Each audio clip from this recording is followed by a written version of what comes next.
This is the fifth video on the topic. We are making video in the sequence only, exercise 4.1, then 3, 4, 5, 6, in the sequence only. So this is the fifth video on the topic. Here all the methods we have studied already in advance. This is just the revision and extra practice of the topic. So the question number 1 says you have to prove that this, see the symbol, this is the symbol of determinant, not the matrix. This determinant is independent of x. When it is independent of x, when there is no x in the answer, no theta in the answer. So this should be independent of theta. What we will do, we will solve this determinant. How we solve? We take up the first row, write down the elements x, sin theta, cos theta. First one plus, minus, plus. Now we have to solve. When we are taking the first element, hide the first one. What you see? Write down in the determinant minus x1, 1x. When we are writing second one, hide the second one. Write the rest elements minus sin theta 1, cos theta x. When we are writing third, hide the third one and write down. You know how to solve this? These are the 2 by 2 determinants. How to solve it? Principal diagonal minus secondary diagonal. X as it is from the question, minus x square minus 1. Minus sin theta from the question, minus x sin theta minus cos theta, plus cos theta from the question, minus sin theta minus plus x cos theta. आपने क्या किया, इसको solve करके यहाँ पे लिख दिया. Now what we are doing, we are solving it. कैसे सॉल्व करेंगे? सिंपली आपको ब्रैकेट ओपन करना है. x goes inside, this becomes minus x cube minus x minus plus x sin square theta minus again plus sin theta cos theta plus minus cos theta sin theta plus x cos square. You can see positive negative directly cancel हो रहा है. X cube, x as it is. Now this one is remaining and the last term is remaining. Now in these two terms x is common. तो आपको क्या करना है? x common निकालना है. What is remaining in the first term? Sin square. इसमें क्या बाकी रह गया? Cos square. What is the standard formula of sin square theta plus cos square theta is 1. तो ये क्या हो जाएगा? आपका x का ऐसे ही रह जाएगा. Similarly, x cancels with minus x. And what is remaining? Minus x cube is only remaining. Minus x cube. Now this is independent of theta. मतलब ये आंसर में कहीं पे भी आपको थीटा वाला टर्म दिखाई नहीं दे रहा है, तो आपने ऑटोमेटिकली प्रूव कर दिया that this is independent of theta. Now let us take up the second question. Your second question which is a proof that type. You have to prove this is equal to last from the answer, left hand side is equal to right hand side. We will start up with this. ये आपको left hand side दिया हुआ है, ये question में दिया हुआ है. A square A B square C square A B. ये कैसा है? आपका माइंड गेम जैसा है. हम लोग पजल सॉल्व करते हैं क्वेश्चन देखने के बाद, तो और फिर उसमें से आइडिया निकालने का क्या करेंगे. अब ये कैसे आएगा? This is, there is no thumb rule for it. आपको क्या करने का? आपको देखने का, खुद ही सोचने का. ट्रायल एंड एरर जैसी मेथड है. इसमें क्या कर सकते हैं आप? देखो, इसमें बी सी ए गायब, इसमें सी ए बी गायब, इसमें ए बी है सी गायब. ऐसा देखना पड़ेगा, पूरा सबको देख के सोचना पड़ेगा. अब जो गायब है ना, वो हम मल्टीप्लाई करें. There may be so many other methods by which you can prove, लेकिन ये इजी मेथड है. इसमें क्या गायब है? आपका ए गायब है. लेकिन आप एक नंबर में मल्टीप्लाई नहीं कर सकते. जब ये डिटर्मिनेंट है, आपको एक रो को मल्टीप्लाई करने का है. जब ये मैट्रिक्स होगा तो आपको पूरे मैट्रिक्स को मल्टीप्लाई करना है. ये डिफरेंस है. This is a determinant, so you can multiply any single row और column with any of the constant. तो मैं क्या करने वाले हैं? रो 1 को ए से मल्टीप्लाई करो. ये सिंबल है, रो 1 को ए से मल्टीप्लाई करो. देखो यहाँ पे आपको रो 1 को ए से मल्टीप्लाई कर दिया. ये था आपका ए स्क्वायर बी सी. तो आपने जब ए से मल्टीप्लाई किया तो ए क्या हो जाएगा? ए स्क्वायर ए क्यूब बन जाएगा और यहाँ पे ए बी सी आ जाएगा. अब आपने यहाँ पे मल्टीप्लाई किया. This is a mathematical equation. अकेला मल्टीप्लाई चलेगा नहीं, क्या करना पड़ेगा उसके आगे? मल्टीप्लाई किया है तो divide. So I am multiplying और यहाँ पे मैंने ए से डिवाइड कर दिया. Similarly the second one, second row में क्या गायब था? बी गायब था. तो second row I am multiplying by B. तो क्या हो जाएगा आपका? ये बी की जगह पे बी स्क्वायर की जगह पे बी क्यूब और ये बी सी ए हो गया. सेकेंड को आपने बी से मल्टीप्लाई किया तो बी से डिवाइड भी करना पड़ेगा. उसी तरह से आपको क्या करना पड़ेगा? रो 3 को किससे मल्टीप्लाई करना है? सी से मल्टीप्लाई करना है.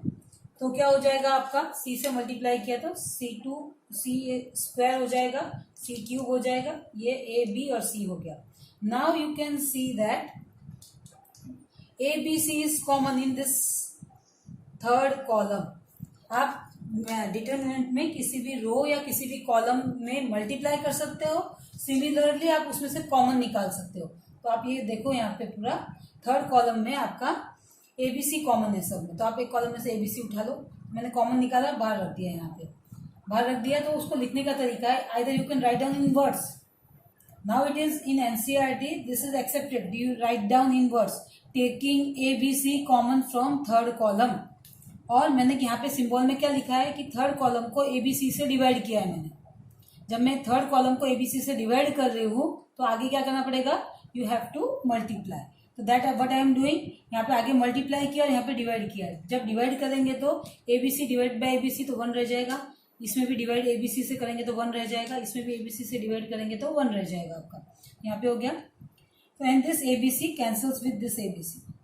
Now there is one theorem in determinant that if you interchange any two row or column, जब आप किसी दो रो या किसी दो कॉलम को इंटरचेंज करते हो, एक की जगह पे इंटरचेंज का मतलब क्या, आगे पीछे, तो आपका क्या होता है आंसर में, इट बिकम्स एडिटिव इनवर्स. इसका मतलब ये हुआ कि वो प्लस का माइनस, माइनस का प्लस हो जाएगा. हम देखो यहाँ पे क्या करने वाले हैं, हम यहाँ पे फर्स्ट और थर्ड को इंटरचेंज करने वाले हैं.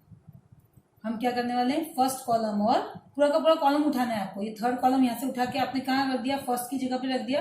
फर्स्ट कॉलम उठा के आप क्या करोगे, थर्ड की जगह पे रख दोगे. आपने वही किया, यहाँ पे फर्स्ट को इधर लेकर इसको इधर लेकर इंटरचेंज कर दिया.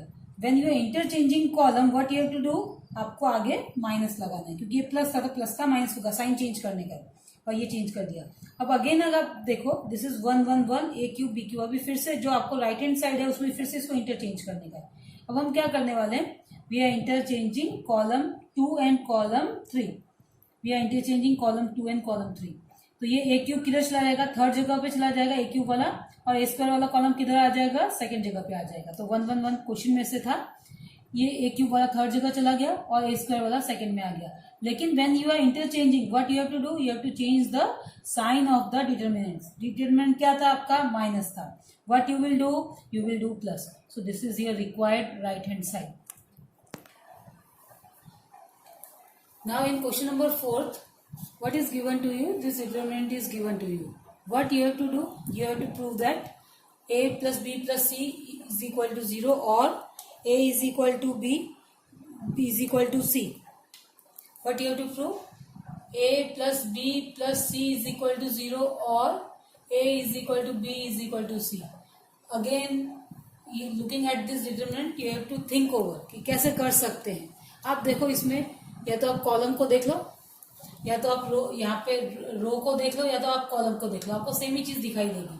हम क्या करने वाले हैं, हम ले जाके रो 1 में, 1 क्या है आपका b प्लस सी, उसमें जब आप रो को ऐड करते हो ना ऐसे, तो ये फर्स्ट रो है, इसमें सेकंड ऐड हुआ, इसमें थर्ड ऐड हुआ, मतलब सेकंड नंबर वाला आपका, सेकंड रो वाला आपका एलिमेंट फर्स्ट में गया, थर्ड रो वाला एलिमेंट भी फर्स्ट में जाके ऐड हो जाएगा. हम वो ऑपरेट करने वाले हैं, पूरी फर्स्ट रो में ले आके सेकंड वाले के ऊपर ऐड करेंगे, थर्ड वाले को ऐड करेंगे. मैं आपको एक एलिमेंट दिखा रही हूँ, फर्स्ट वाला. फर्स्ट कैसे ऐड होगा, देखो b प्लस सी तो था फर्स्ट में, उसमें क्या ऐड होगा जाके c प्लस है, तो हमने यहाँ पे लिख दिया. और क्या ऐड होगा जाके, थर्ड वाला मतलब a प्लस बी जाके ऐड होगा. तो क्या हो जाएगा, जब आप ब्रैकेट ओपन करोगे b प्लस सी प्लस ये c plus a plus B, देखो दो बार आ रहा है सब कुछ, तो 2 टाइम्स हम लिख सकते हैं. 2 बार a है प्लस 2 बार b है प्लस 2 बार c है, तो 2 times a plus B plus C आपने लिख दिया. उसी तरह से जब आप यहाँ पे करोगे, everywhere you will get the same. यहाँ पे भी जब सबको लेके ऊपर ऐड करोगे तो आपका सेम होगा.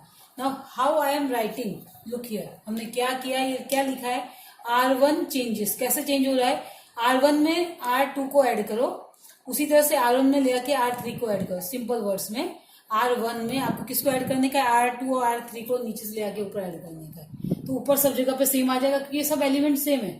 तो ऊपर क्या हो जाएगा, 2 टाइम्स a प्लस बी. जब इसमें जाके ये सब ले आके ऊपर ऐड करोगे तो 2 times a plus B plus C. इन सबको ले आके ऊपर ऐड करोगे तो 2 times a plus B plus C. Rest as it is, c plus a as it is, a plus b as it is, b plus C सब कुछ ऐसे कैसे ही है, कुछ भी हमने नहीं किया, खाली फर्स्ट रो को चेंज किया है, यहाँ पे लिख दिया है। अब आप देखोगे there is the common element, सब में क्या कॉमन है आपका 2 times a plus B plus C common है। हम कॉमन निकाल सकते हैं रो वाइज, क्यों? क्योंकि ये डिटर्मिनेंट है, मैट्रिक्स होता तो नहीं निकाल पाते। हमने क्या किया, कॉमन निकाला, 2 times a plus B plus C common निकाला, तो पहले में क्या रह गया 1 रह गया, इसमें भी 1 रह गया, इसमें भी क्या रह गया 1 रह गया। तो ये तो ऐसे कैसे रह गया। अब हम क्या करने वाले हैं, C3 कॉलम वाइज करने वाले हैं। C3 में से C2 को लेके माइनस करेंगे। C3 ये रहा आपका, ये रहा कॉलम नंबर 3, इसमें से कॉलम नंबर 2 को माइनस करेंगे। देखो ये तो कॉलम 3 यहाँ का यहाँ ऐसे माइनस करने का है, 1 माइनस 1 0 हमने यहाँ पे लिख दिया। B प्लस सी माइनस इससे करने का है, तो B प्लस सी इधर का इधर रहेगा आपका। यहाँ पे आपको रफ में अगर नहीं समझ में आता तो B प्लस सी ऐसे का ऐसे रहेगा।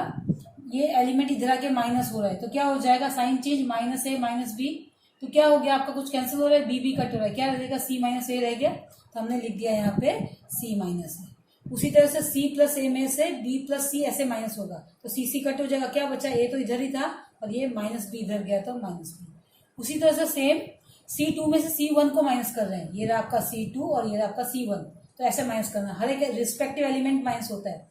तो 1 माइनस 1 0 लिख दिया। a प्लस बी में से c प्लस ए माइनस हो रहा है, देखो a सेम है तो कैंसिल हो जाएगा, ये माइनस होगा ना इधर, b minus C.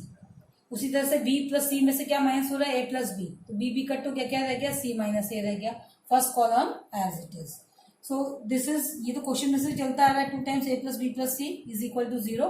Now I am solving this one, you know how to solve. लेकिन यहाँ पे मैंने ये ऐसा क्यों किया, because every time we are taking the first row, तो फर्स्ट रो में तो 2 0 हो गए, तो सॉल्व यहाँ पे लिखने की जरूरत नहीं ना, क्योंकि 0 इंटू एनीथिंग 0 होता है। क्या बचा आपके पास, ओनली 1। तो जब आप 1 करोगे तो रो और कॉलम को अगर आप हाइड कर दो, फर्स्ट रो और कॉलम को, तो आप प्रिंसिपल माइनस सेकेंडरी ये दोनों मल्टीप्लाई होंगे, b माइनस सी इंटू ए माइनस बी लिखा है यहाँ पे, माइनस इन दोनों को मल्टीप्लाई, दिस माइनस दिस, तो see. Now see we are solving this determinant, determinant में we are taking the first row, लेकिन द कोइंसिडेंटली यहाँ पे 2 0 हो गए आपके, तो इसको तो सॉल्व करने की जरूरत ही नहीं, बचा क्या आपके पास 1 बचा। तो जब आप 1 देखोगे तो आपके पास ये नंबर्स बचे, प्रिंसिपल माइनस दिस 2, तो आप b माइनस सी को a माइनस बी से मल्टीप्लाई करोगे, माइनस इन दोनों को आप मल्टीप्लाई करोगे। सो यहाँ पे ये तो this will remain, now we are multiplying, just C b into A B A, b into B minus B square, minus C into A C A, minus minus plus B C.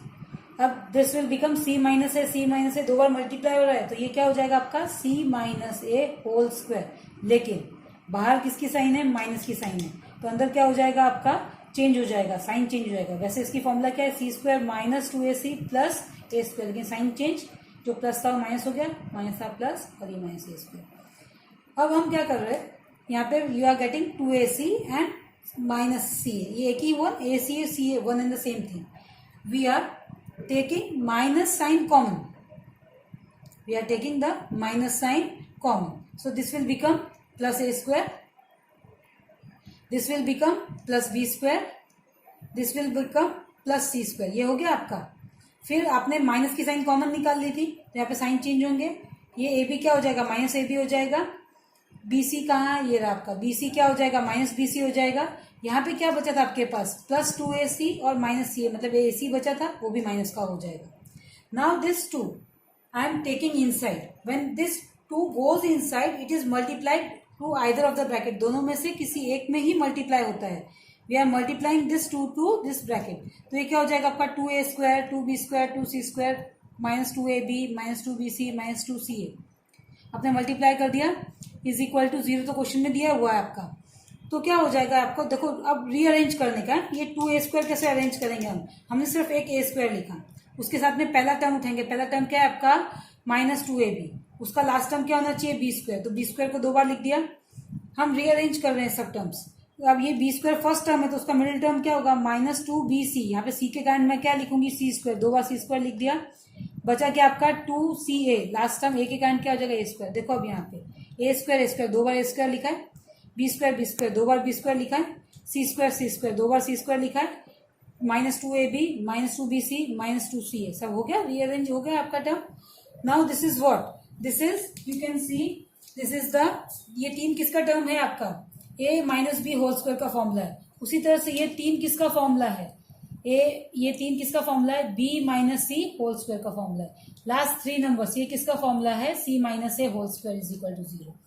When you are getting 2 multiplication is equal to 0, या तो पहला bracket 0 होगा या तो दूसरा bracket 0 होगा।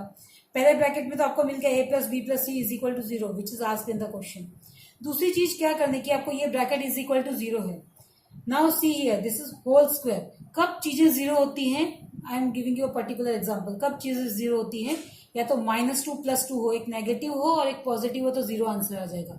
Second thing, 0 + 0 हो तो ही आंसर 0 आता है। अब यहाँ पे पहला वाला केस तो हो ही नहीं सकता, एक नेगेटिव एक पॉजिटिव नहीं हो सकता। Why, because here the whole square is there. Whole square है तो क्या हो जाएगा, नेगेटिव होने का चांस ही नहीं। तो बचा कौन सा आपके पास, केस नंबर 2। केस नंबर 2 क्या है कि जब हर चीज 0 होगी तभी आंसर 0 आएगा। तो हम क्या करेंगे, a माइनस बी भी 0 होना चाहिए आपका होल स्क्वायर। फिर क्या होना चाहिए आपका, b माइनस सी भी 0 होना चाहिए होल स्क्वायर। c माइनस ए भी होल स्क्वायर भी 0 होना चाहिए। तो क्या हो जाएगा, जब आप स्क्वायर रूट लोगे तो a minus B is equal to 0, b minus C is equal to 0, c minus A is equal to 0। Therefore a is equal to b मिला आपको यहाँ पे, b is equal to c मिला और c is equal to a मिला। तीनों को combine करके लिखोगे तो a is equal to b is equal to c। So this 2 equations we asked in the question, you have to prove. हमने prove कर दिया। Now see, question number 5 is of similar type. Here they have asked solve this. Solve means you have to find the value of x. This is given to you. हम वही करने वाले, क्या करने वाले, रो 1 में ले आके इन सबको ऐसे ऐड कर देंगे। जब रो 1 में ले आके ऐड करेंगे तो ये एलिमेंट यहाँ जाएगा, ये एलिमेंट यहाँ जाएगा। तो x प्लस x कितना हो गया, 3x हो गया प्लस a। इसमें भी ऐसे ही होगा, x प्लस x तो 3x हो गया प्लस a तो था। इसमें भी ऐसे ही x plus x plus a तो 3x प्लस a ऊपर सेम मिल गया। बाकी की सेकंड रो थर्ड रो ऐसे कैसे लिखने का तरीका। R1 को कैसे चेंज किया है, R1 प्लस R2 किया है। R1 को फिर से हम बारी बारी कर रहे थे ना, पहले जाके इसको ऐड किया, इसके लिए लिखा है R1 प्लस R2, फिर ले आके इसको ऐड किया तो R1 प्लस R3। तो R1 को कैसे चेंज किया है, R1 plus R3। Now you can see the 3x plus a is common in the first row. When 3x plus a is common in the first row, you can take common. तो आपने क्या लिया, 3x plus a, आप यहाँ पे लिख देंगे कि taking common 3x plus a from which row, from first row. You will state down in words. देखते हो आप, आपने कॉमन ले लिया कि यहाँ पे जब कॉमन ले लिया तो क्या रहेगा आपका 1, यहाँ पे भी कॉमन लिया तो 1, यहाँ पे कॉमन लिया तो 1, rest as it is. Now what we are doing, हम ऐसे माइनस करने वाले हैं। क्या माइनस करने वाले हैं, कॉलम 3 में से कॉलम 2, देखो ऐसे माइनस होगा। कॉलम 3 यहाँ पे स्टैंडर्ड है, इसमें से कॉलम 2 जाके माइनस होगा तो 1 - 1 कितना होता है, 0 हमने लिख दिया। x में से ये जाके माइनस होगा तो x माइनस a, तो क्या देखिए आपका x माइनस x तो कैंसिल हो गया था, क्या बचा आपका माइनस a बचा। यहाँ पे x प्लस a स्टैंडर्ड था, इसमें से x जाके माइनस होगा, so x plus a minus x, तो क्या बच जाएगा आपका a बच जाएगा। Similarly what we are going to do, C2 minus C1, that means column 2 में से कॉलम 1 को माइनस करेंगे। ये कॉलम 2 स्टैंडर्ड, इसमें से कॉलम 1 माइनस करेंगे। 1 - 1 0, x plus a minus x, तो ये बच गया आपका x minus x 0। This first one as it is. अब बोलोगे अब थर्ड को इसमें से आके माइनस कर दो, 0 हो गया, पूरा 0 हो गया। At the most 2 operations you can do at A time, एक साथ 2 ऑपरेशन से ज्यादा करना नहीं है। तो हमने यहाँ पे 2 ऑपरेशन कर दिया बस वहीं पे। Now we are solving this determinant. When you are solving, see the first row is, मैं हमेशा ऐसा करती हूँ, लास्ट 2 वाले को 0 कर देते हैं। What is the benefit of it? उससे क्या होता है कि जब फर्स्ट रो उठाते हो तो आपको एक ही बचता है, बाकी तो 2 0 के आगे करने की जरूरत ही नहीं रहती है आपको। तो we are solving this determinant. First row उठाया, 1 के नीचे क्या बचा आपको जो दिखा उसका क्रॉस मल्टीप्लीकेशन। अब आप ओरली कर सकते हो, you can see a into a square minus 0 is equal to 0। When this 2 brackets is equal to 0, that means first bracket is equal to 0 or second bracket is equal to 0. If you are doing second bracket is equal to 0, तो क्या हो जाएगा आपको a square is equal to 0, therefore a is equal to 0. But a is a constant. It is not given that कि ये constant है आपका 0 है, नॉन जीरो constant है, ये आपको पूछा ही नहीं गया। क्वेश्चन का कोई रेफरेंस ही नहीं है, आपको क्वेश्चन में x की ही वैल्यू फाइंड करनी जो हमको यहाँ पे मिल नहीं रही। इसके लिए आंसर ये क्वेश्चन के लिए वैलिड नहीं है। So let us move on to this one, this option. 3x plus a is equal to 0. Therefore, x is equal to minus a by 3. So you are getting the value of x.